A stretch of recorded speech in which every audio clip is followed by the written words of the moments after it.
L'ami, pris d'un besoin pressant, se lève à son tour. Pour trouver la porte, il tâtonne, déplace le berceau. Quand il rentre, très endormi, ne pense plus au berceau et le laisse là où il l'a mis.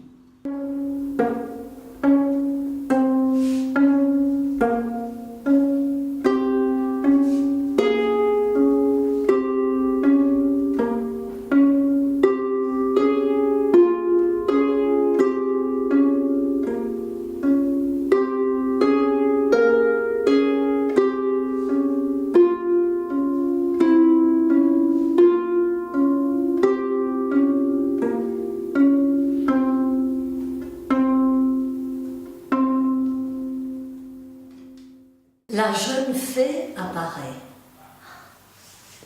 Tout cela est bel et bon, mais la jeune princesse, quand elle va s'éveiller dans son temps, elle va être bien désemparée dans ce grand château vide. Et d'un coup de baguette magique, elle endort tous les habitants du château. Les dames de compagnie, les gouvernantes, les femmes de chambre, les gardes-sauces, les marmitons, les maîtres d'hôtel, les valets, les pages, les soldats, les gardes, et puis les animaux, la basse-cour, les chevaux, et pouf, la petite chienne favorite de la princesse.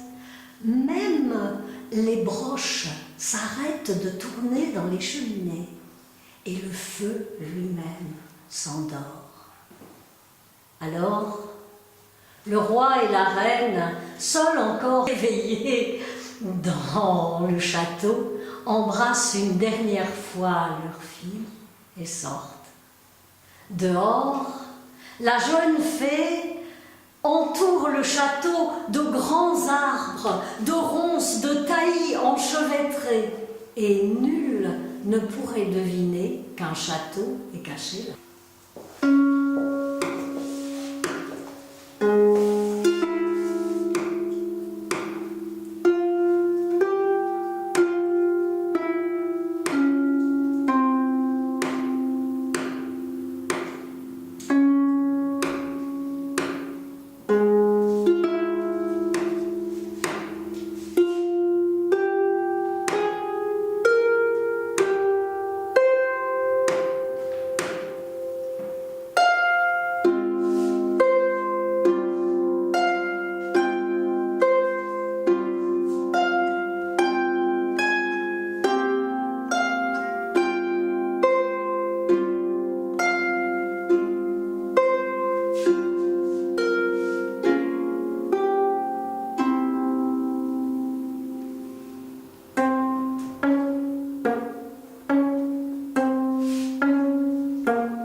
Ensemble, ils entrent dans une profonde forêt. Ils marchent, marchent, marchent, mais Guerrier est encore un peu faible. Il s'assied pour se reposer au bord d'un ruisseau. Ses temps ne tardent pas à s'y endormir. Bécafigue alors profite de ces instants pour explorer les alentours.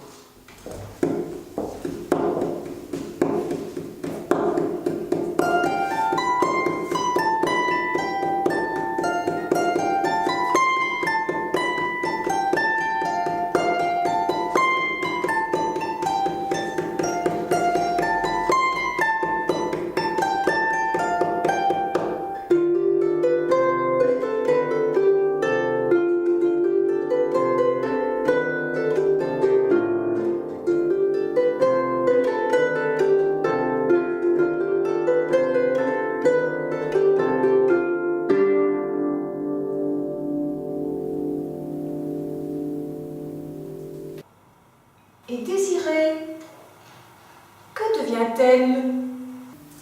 Désirée, pauvre princesse biche, effrayée par l'orage, elle court, elle saute des buissons, des ravins. Enfin, les éléments se calment. Exténuée, elle s'arrête au bord d'une fontaine. Elle pleure. Elle penche la tête pour boire et voit son portrait dans l'eau. Oh, vraiment, c'est bien la plus étrange des aventures qui soit arrivée à princesse du fait du règne des fées. Combien de temps va durer ma punition? Et où me cacher pour éviter les ours, les loups et toutes les bêtes sauvages de cette forêt?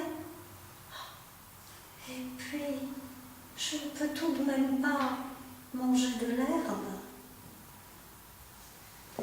Mais si, Désirée est bien riche décidément, et l'herbe est délicieuse.